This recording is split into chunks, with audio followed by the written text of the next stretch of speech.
kasus yang terjadi jual beli kampus kursi kampus negeri itu saya rasa terjadi di seluruh kampus yang ada di Indonesia. Mohon maaf Pak, di dalam undang-undang bahwa mencerdaskan kehidupan bangsa adalah kewajiban pemerintah. Tapi faktanya di lapangan setiap penerimaan mahasiswa baru, banyak di antara siswa yang ingin masuk kuliah itu tidak jadi masuk kuliah karena dia tidak bisa bayar kuliah dan tidak bisa bayar masuk perguruan tinggi negeri. Sehingga seharusnya mereka dididik, dibina, dan dicerdaskan oleh bangsa di dalam perguruan tinggi negeri. Itu tidak terjadi. Pertanyaan saya adalah ini cukup ya. Saya mengingatkan aja ini live streaming ya. Terima kasih sudah klik video ini. Jangan lupa tekan tombol subscribe untuk bergabung. Dalam hitungan saya persilahkan kalian untuk tekan tombol subscribe. 10, 3, 2, 1. Saya ucapkan selamat bergabung dalam channel ini.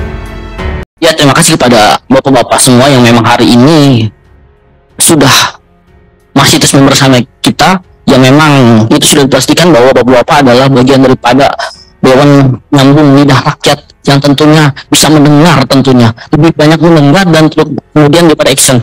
Sedikit saya menyampaikan bahwa memang hari ini adalah yang terjadi permasalahan yang terjadi di tataran kampus itu sangat banyak sekali. Hari ini kita tahu bagaimana belum lama terjadi kasus yang memang kasus ini bukan hanya terjadi di kampus Unila, tetapi kasus yang terjadi jual beli kampus kursi kampus negeri itu saya rasa terjadi di seluruh kampus yang ada di Indonesia. Dan hari ini ternyata kasus tersebut redam. Saya rasa perlu audit dari Komisi 10 yang tentunya ternyata kita tahu bahwa di setiap kampus itu ada lembaga yang memang difungsikan untuk mengaudit internal kampus. Tetapi faktanya di lapangan di beberapa kampus negeri dan swasta itu belum terjadi Bapak Ibu. Hari ini bayangkan kalau seandainya saya sedikit menyampaikan bahwa penerimaan jalur masuk mandiri menurut saya itu sangat-sangat akan menimbulkan yang namanya lobby kampus negeri atau lobby di bawah. Artinya banyak uang-uang yang dilobi oleh maaf Pak, kampus negeri itu dibeli dan dilabeli dengan harga yang ada 10 juta, 15 juta, 20 juta, 40 juta, bahkan ada yang 50 juta. Artinya uang itu masuk untuk waktu tertentu, dan uang itu bayangkan Bapak, mohon maaf saya pernah diskusi bareng dengan dekan dan rektor, ternyata ada setiap jalur itu ada presentasi jalur titipan, dan jalur titipan ini yang seharusnya difungsikan anggarannya kalau seandainya masuk ke negara dan kas dan diperlakukan untuk beasiswa. Saya rasa tidak ada lagi kasus setiap 6 bulan sekali bayar semester. Saya pada saat menjadi presiden mahasiswa Untirta harus memikirkan 600 orang yang belum bisa bayar kuliah. Satu orang kuliah ada yang 3 juta belum bisa bayar, ada yang belum bisa 6 juta nggak bisa bayar. Ini terjadi di seluruh kampus, di kampus negeri dan swasta. Mereka kebingungan Pak. Bahkan mohon maaf Pak, di dalam undang-undang bahwa mencerdaskan kehidupan bangsa adalah kewajiban pemerintah. Tapi faktanya di lapangan setiap penerimaan mahasiswa baru, banyak di antara siswa yang ingin masuk kuliah itu tidak jadi masuk kuliah karena dia tidak bisa bayar kuliah dan tidak bisa bayar masuk perguruan tinggi negeri. Sehingga seharusnya mereka dididik, dibina, dan dicerdaskan oleh bangsa di dalam perguruan tinggi negeri. Itu tidak terjadi. Artinya apa? Hari ini kampus negeri dan swasta mencerdai Undang-Undang Dasar 1945. Di antara setiap kampus ada yang 10 orang yang gagal masuk kuliah, ada yang 5 orang.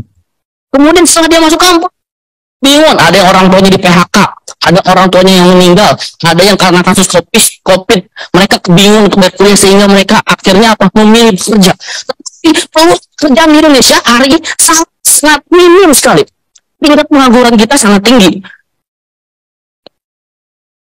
Data-data yang seharusnya bisa dikerjakan oleh orang-orang pribumi, orang-orang lokal seperti hoki, driver, itu bisa dikerjakan oleh orang-orang yang mohon maaf Pak, yang tidak jadi masuk kuliah karena belum bisa bayar, mereka bisa bekerja di situ. Tetapi faktanya di lapangan pekerjaan itu bisa diambil alih oleh siapa?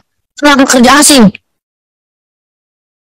Dan kemudian hari ini setiap pembayaran kuliah, uang kuliah tunggal itu di dalam undang-undang dijelaskan bahwa memang mahasiswa itu diperbolehkan untuk mengangsur biaya kuliah. Tapi faktanya sekarang hari ini di kampus negeri itu, Masya Allah Pak, jangankan untuk mengangsur, untuk bayar masuk kuliah ke perguruan kampus negeri itu sangat tinggi Pak. Saya 2015 masuk kuliah, belum ada yang namanya biaya bangunan itu udah nggak ada. Tapi ketika 2016, 17, 18, 19, 20 sampai 21, 22, mahasiswa mau masuk kuliah itu belum harus bayar biaya bangunan. Kalau di Untirta itu bayar biaya bangunan itu 15 juta. Kalau untuk yang eksak, ya seperti pendidikan kimia, matematika, fisika, teknik. Tetapi kalau yang memang sifatnya sosum, pendidikan bahasa Indonesia, pendidikan sejarah, dan yang lain itu 10 juta. Itu baru di Untirta. Belum di kampus-kampus negeri yang lain. Yang memang notabene sampai 20 juta, 30 juta. Rakyat kita tuh bukan rakyat kayak semua, Pak. Rakyat kita tuh ada yang tidak mampu. Setelah mereka, oke, kita itu adalah masalah problem yang terjadi di fakta di lapangan. Ketika sumber daya manusia ini ingin fokus terhadap passionnya, mengenali jati dirinya, mereka mulai fokus ke pendidikan, mereka mulai fokus ke eksak, mereka fokus ke pramuka, mereka fokus ke yang lain. Mereka ingin meningkatkan skill, tapi ketika mereka masuk di kampus, itu banyak biaya-biaya yang tidak diberikan oleh kampus. Contohnya, kalau saya menang nih, lomba nih, karya tulis ilmiah, lomba karya tulis ilmiah di kampus Unram. Saya masuk ke 10 finalis. Saya harus pergi ke kampus mereka, kemudian itu membutuhkan biaya, Pak. Dan faktanya di lapangan, mahasiswa ini harus menggunakan dana pribadinya terlebih dahulu. Kalau mereka menang, kalau mereka dapatkan juara, mereka diganti.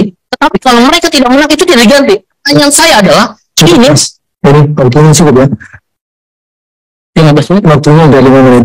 Jadi silakan yang lain. Tapi saya mengingatkan aja, ini live streaming ya. Jadi Anda mungkin kalau kami punya anak imunitas, jadi Anda kan bisa nanti diperiksa. Kalau mungkin nggak ada data, makanya mungkin Puang Andi menyampaikan sebaiknya memang kalau yang disampaikan ditulis dulu, sehingga mungkin nanti nggak ada masalah di kemudian hari. Jadi ini kan tidak hanya kami yang melihat, jadi ini mungkin dari Kemendikbudristek juga saya kira akan ada yang memantau dan seterusnya, makanya saya hanya mengingatkan saja.